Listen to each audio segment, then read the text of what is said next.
session and all of them that we're going to cover today, BeEzrat HaShem, should be also dedicated to Refuah Shlema of dear Rabbi Yaron Ruven Shlita. His name is Yaron Ben Doris. Also Yehudis Bas Noach, Ariel Ora Bas Anna, Emim Arasi Rachel Bas Brindel, David Shlomo Ben Sandra. We release Moshe Shmuel Ben Pnina. BeEzrat HaShem, I just spoke to him today. He read Tehillim. I just listened. Okay, Baruch Hashem. And also Tzlacha Rabba to Giberes Hannah, Bas Abraham Avinu, and the whole family. All right. So we continue today with our class, Kosher Kitchen, and we on last chapter, number 19, and we go in alphabetical order, utensil by utensil. So next one is rolling pin or board. Okay. A part of rolling pin may be used to roll dairy dough, provided that it is thoroughly washed afterwards. Some would refrain from this practice, especially if this rolling pin may be difficult to clean. A wooden or plastic rolling pin does not require tevilah. Okay, so let's start from the beginning. So we have a part of rolling pin. May be used to roll dairy dough. So meaning because it's cold, right? It's cold and it's dull. It's not sharp, right? So there is no problem to roll it. Okay. So it must be washed thoroughly afterwards. I mean, if somebody would ask me, I would say don't do it. So this rolling pin, they cost like a few dollars. Why would you risk it? What if you just think about it. What if you're going to wash it in the wrong sink? You understand? So with the hot water. So when usually you don't do this this dairy dough, right? Usually it's part of dough. So you wash it in a meat sink, let's say, with a sponge, right? So now you put this rolling pin into the meat sink, right? And you decide to wash it later. And guess what? You put it on top of some other dishes, right? There's a pile of dishes and you put it, and then you start washing with the hot water. So this this dairy is going to go into this meat plate. So now you have mess. I would advise if somebody does dairy dough, just get another pin. Again, does not take too much space and does not cost much. Right. But he said so. Technically, since it's cold, right? So you can use this part of pin. Some would refrain from this practice, especially rolling pin is difficult to clean. I'm not sure why is it difficult to clean. Maybe it's not even or something. I'm not sure. Okay, but in general, even it's easy to clean. As I said, there is different scenario. You can clean in your own sink. A wooden plastic rolling pin does not require tevilah. Right? Why? Because they usually don't touch the edible products. Right? The dough usually not edible. Okay, no problem. So that's why no tevilah. But if somebody wants, they can tovel, but without blessing. Up to you. Okay. So next one, salad. Wow, salad is a big topic. When preparing the salad for the use of the meat meal, one should not use dairy knife, peeler, or shredder to cut, peel, or shred even.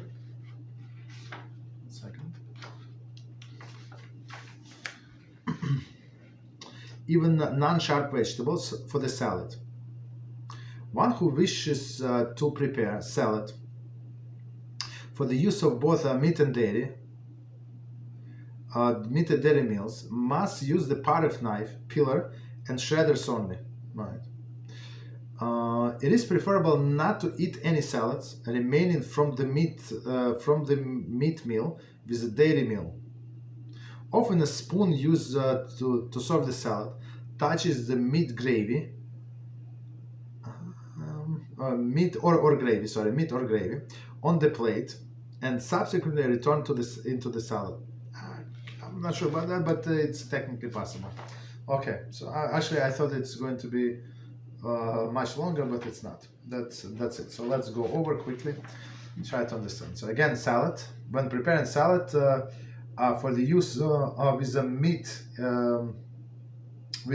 meal, one should not use dairy knife. So as we said, I think the best practice is not to have, if people don't eat a lot of dairy, especially dairy that needs to be prepared, right? For example, if you buy cheese on a slice, well, what do you need a knife for, right?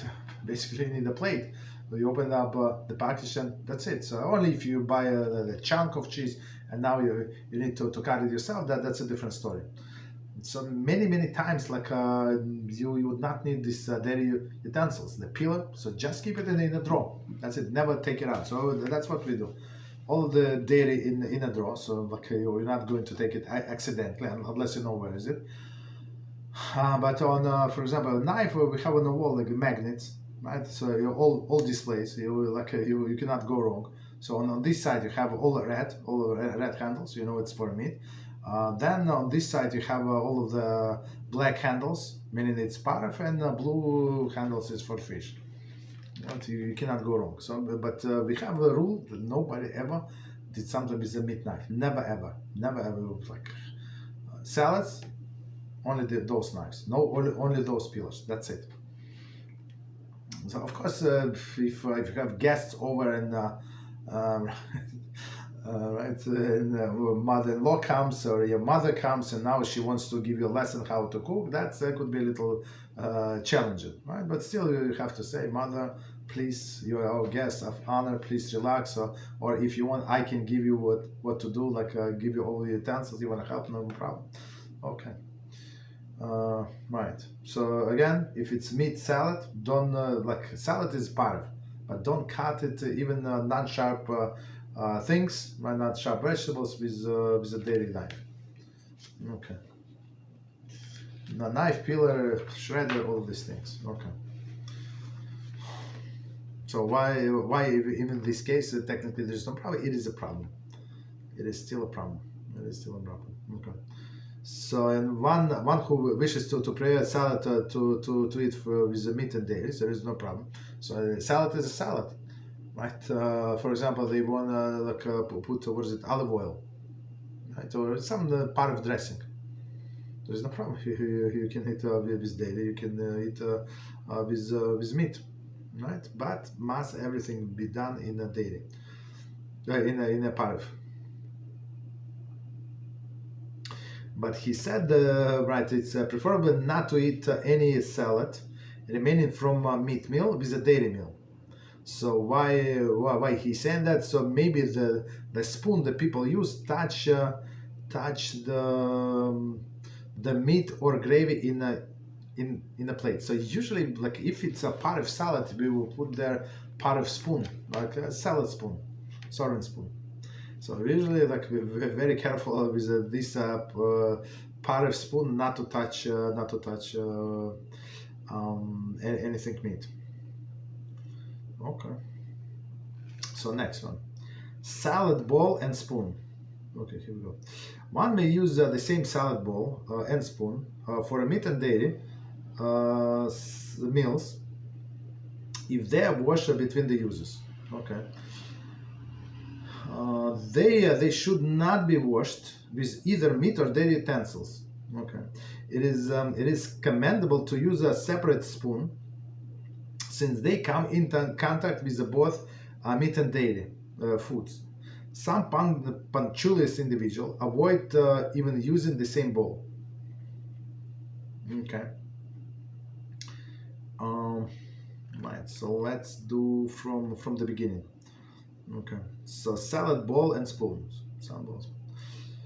One may use the same salad bowl and spoon for a meat and dairy meal. So meaning because salad is parf, you do it with a dressing, with olive oil, whatever you do, right? And that's it. And usually, he said the problem might be some people are careful because maybe they touch even something in the plate. Maybe guests or kids, right? He's talking and he's putting salad. He looking this way, salad in this way. Like it could be a little dangerous. Yeah, maybe they they would put, or some like several times it happened. Maybe with me a few times happened when you taking something with a servant's fork, and you leave the fork by accident by you. So it would be, or a spoon, right? It would be problematic. It would be problematic if it would be parv, right? And now you eat meat, it would be problematic. But otherwise, if a salad, if you have a bigger spoon, like how can you make mistake? Right? You would leave it there. Okay. But some, again, he said, punctualist individuals, so they prefer to have different spoons, right, for meat. So the bowl is parv, but they would serve it with dairy meal, dairy spoon, or a meat spoon. Okay, no problem. Right, and some people have even separate bowl. I mean, again, these salad bowls, it's not about money, it's about storage. If you have a place to store, yes, but for example, we have limited space, very limited space. We try not to get extra things, right? Because right, maybe you're going to stick it somewhere, but then in order to get it, you have to get everything from the shelf, because it's on back of the shelf. Like, it's too much. Right? So technically, if you're careful, right, you can use the one bowl. There is no problem. Okay.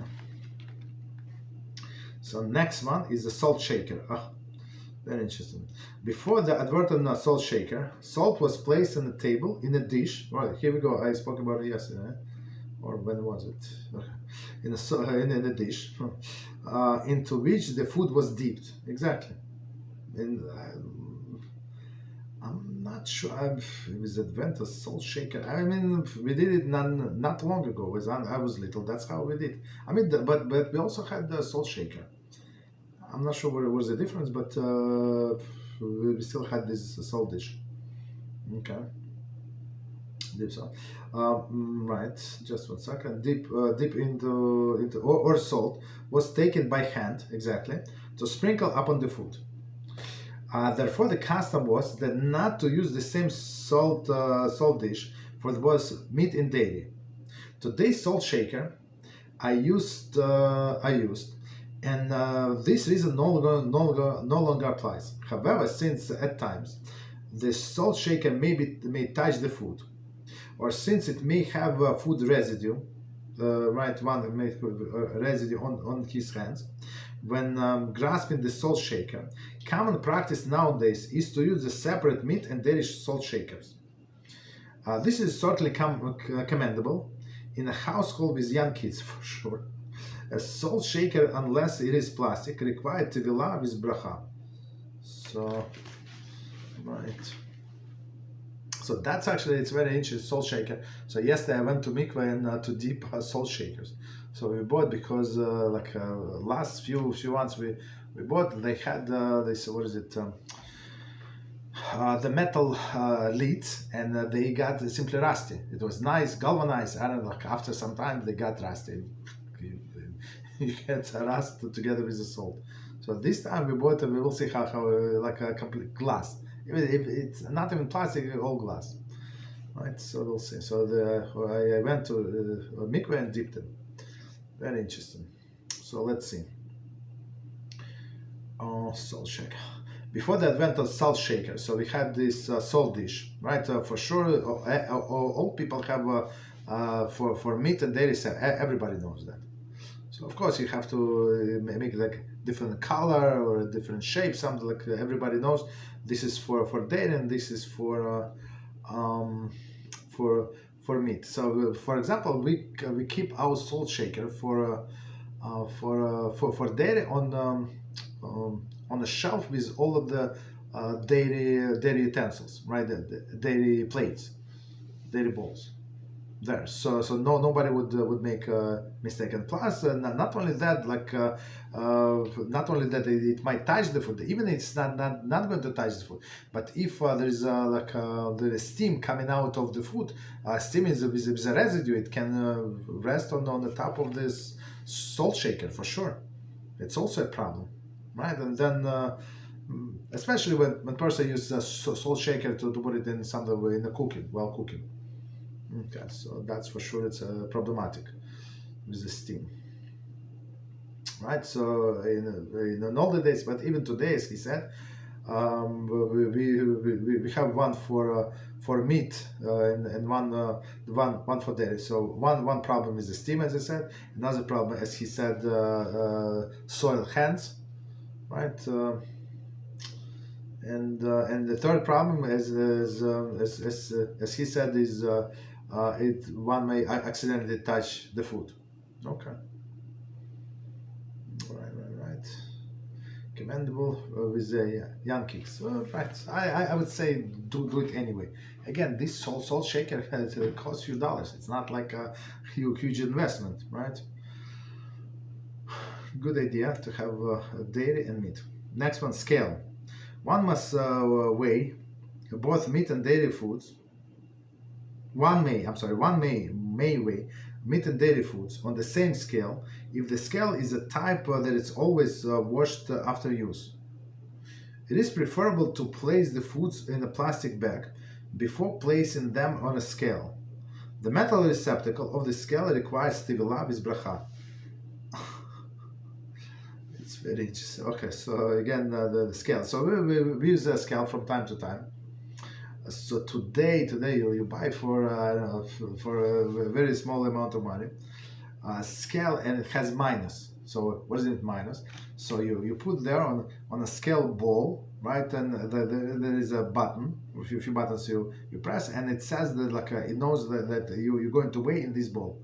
So it's whatever weight is. So now you add the things that you want to weigh in this ball, and it's going to give you the exact amount. Right, so even without the ball, so you don't have to subtract anything, very, very clear. That's what we use, right? And of course, we never put anything on the scale itself. Even sometimes you want to weigh cookies or something, right? Right, everyone is like how many cookies I need, or the problem was not with the cookie. Problem was with the crackers. The crackers are very light, right? So how many crackers you need? What is it? So it's going to be kizais. Okay, so you can do calculation. You could do math, right? You can do how much in one package, right? And then calculate how many you should eat. Okay, or you can weigh them. Okay, right, and no problem. And plus matzah also. Even you buy the same company matzah, sometimes it's thick, sometimes it's thin. Even though they say it's what is it? Usually we buy one pound boxes, but 1 pound. I understand it is 1 pound, but sometimes it was we found in a few boxes. There was, I think it's 6 pieces, maybe 5 or 6, I don't remember, right? And there was few broken ones, right? So broken pieces, meaning that it was less than these 6 pieces were not enough by weight to be 1 pound. You understand? So meaning sometimes it's thinner, it's obvious. This year it's thinner, and previous year it was thicker. So just in case we weigh them. Why? Because I am trying to eat according to the strict opinion, but if you go just blindly, you're going to explode, right? Also not good. So scales very, very important. And if you put food on there, just put napkin, paper napkin, and that's it. And you don't need to towel this plate, metal receptacle. I'm not sure if it's even, it should be removable. We never removed it, never ever. So we just, if it's food directly, so we just put for example, another example, letters on Pesach, right? So motor, every time you buy different, every year you buy the different size. So and unless you put it on a scale, you would not know. At least I would not know. Okay. So next one, self-cleaning oven. Okay, I think we spoke about it many times, but let's say, in the opinion of many contemporary authorities, the self-cleaning oven is exempt from many of the restrictions related to regular ovens. One may run a self-cleaning cycle between the meat and dairy use. right? The oven for both meat and dairy. Waiting 24 hours and cleaning the oven surface with a caustic cleaner between the uses is not necessary. Okay. Although some authorities question this practice, it is commonly accepted view. Continuous cleaning oven would not be confused with the self-cleaning oven. This is serious. There is a serious doubt of how it can be koshered. One contemplated using continuous cleaning oven for both meat and dairy must consult Rav. I think I did not see like anybody important that said that we're allowed to use it. I'm not sure. Maybe the different models. Maybe today it's more advanced, but okay. So let's do from the beginning. So if you have a self-clean cycle, that's amazing. So even Shabbos mode, I would say if it costs exactly the same, it's a good review of this product. Yeah, buy it. But otherwise, it's in my opinion, it's almost useless. Okay, but you just see all of the advantages of Shabbos mode and see if you actually need it. When we had to replace our oven, so we looked and this Shabbos mode cost like I don't know, like 20% more, or even 25%, like for a feature that we're not going to use. So it was useless, but maybe for somebody it's useful. I don't know. Refrigerator 100%. It's very convenient, but oven I'm not sure. But self-cleaning, self-cleaning cycle is very convenient, very right. Especially we said that if a person wants to use one oven for meat and dairy, so he said that even though you're not obligated to wait 24 hours. Right, so quickly again, one who runs the full self-cleaning cycle between meat and dairy use may use the oven for both meat and dairy. Okay, waiting 24 hours and cleaning the oven sort of with a caustic cleaner between the uses is not necessary. Okay, so I mean, if there are pieces on the bottom, yeah, you should clean it. But otherwise, basically, it says that it's going to burn to everything. Okay. So so majority of the paskim, the way I understand, they accepted it, so we don't have to be strict with it, and it's very convenient. On Pesach we go much stricter, right? On Pesach we said we do everything. We first clean. Then we wait 24 hours since the last use, right? And then we do the self cleaning. And continuous cleaning the oven, don't buy. Okay. Unless there is some like modern technology, it's become much better. I'm not sure. So next one is letter S, serving tray. A serving tray used exclusively for potted food, for example drinks, may be used for both meat and dairy meals. Okay. However, a tray should not be used to serve meat and dairy foods, since one is often spill hot food on a tray. Okay, one should purchase two distinct trays, right? One for meat and one for dairy. The serving tray should not does not require tevilah. Okay, I'm not sure why you need a serving tray. I mean, if you have such a big company, so and you have to bring with a tray, I don't know. Okay, but technically they say if you use it only for part of things, I'm not sure how many people you need if you like to use the tray. So, and in this case, maybe you ask some guests to help. It would be faster, more. And that's it. So if everybody would take two plates, that's it. You're done. You're ready. Okay. Instead of one person carrying this heavy tray. Okay, but we got the idea. Okay. So meaning if it's a part of tray, there is no problem. You can you use it. You put it on the table with meat and dairy meals. So meaning if even part of drink is going to spill, there is no problem. But I'm not sure if people leave the tray on the table. Usually they use tray to bring things. Maybe, I don't know, maybe like tea that looks like nice, right? Maybe like this. I don't know. In the Eastern cultures, right, they have a special tray. It's like, the whole ceremony of drinking tea. So in some Jews from that region, that's how they also like to drink tea. Okay, but otherwise we don't use trays. Okay, I mean we don't leave it on the table. Right. So, but if you want to use this trays with the dairy and the meat food, so buy two distinct ones. Okay. So, and they do not require to be live. Why? Because nobody put the food directly on a tray, and nobody eats from that.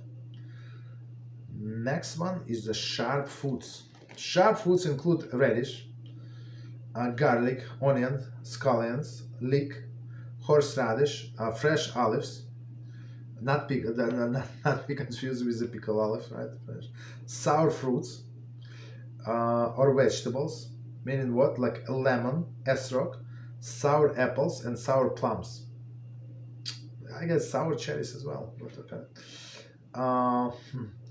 Pickled fruits or vegetables, perhaps pickled cucumbers and sauerkraut. Okay. And salted herring. So all of these are considered to be sharp food. Then see the knife, right? Regarding the halachas or sharp food with a knife. Okay.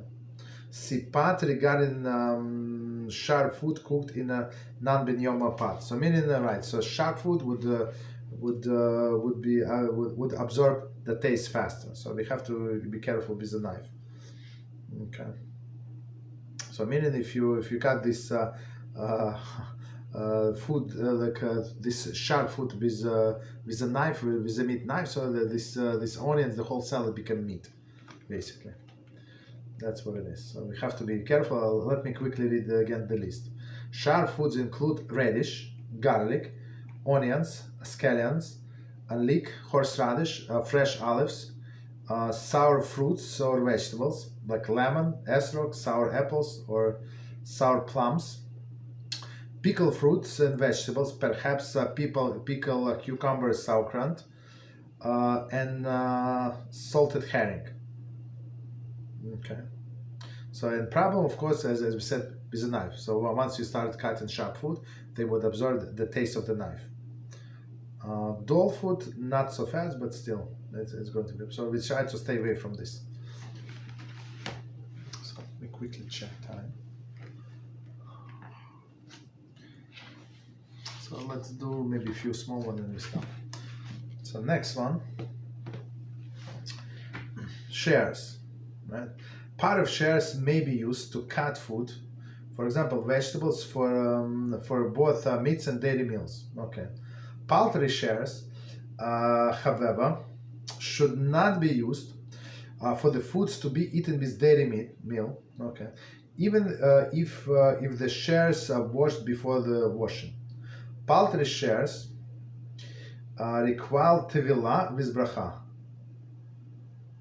Okay, so before we continue with this commentary, let's see.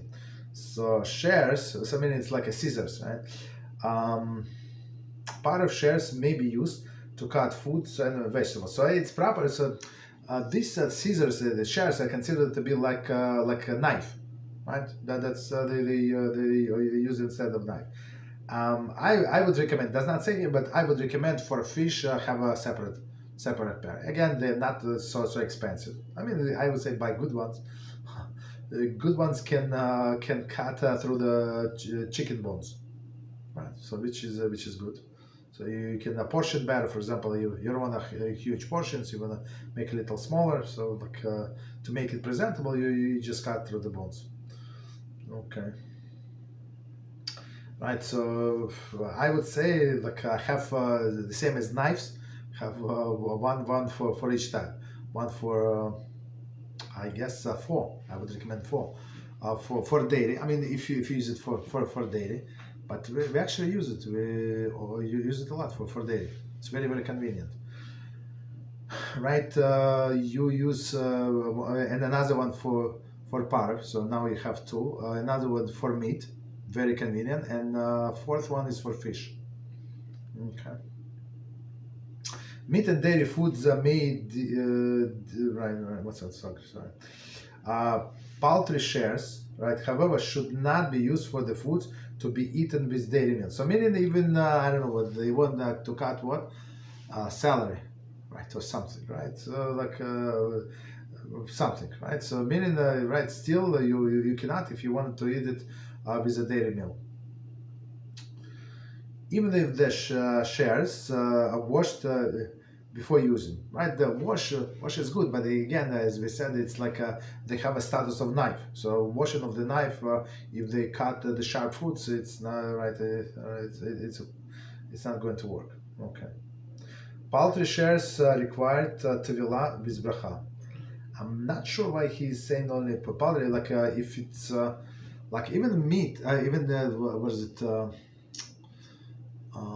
What did we do? Oh, but the dairy shares. I'm going to tell how. For example, if you buy pizza and you want the smaller pieces, so you take the shards and you cut it. It's perfect. So you don't need this roller because with a roller you need like surface in order not to get scratched, but with shards like you can cut whatever you want. Very, very convenient. So you don't need to eat like a big piece. So you can cut on the smaller slices. I think it's very convenient. All right, so let's stop here.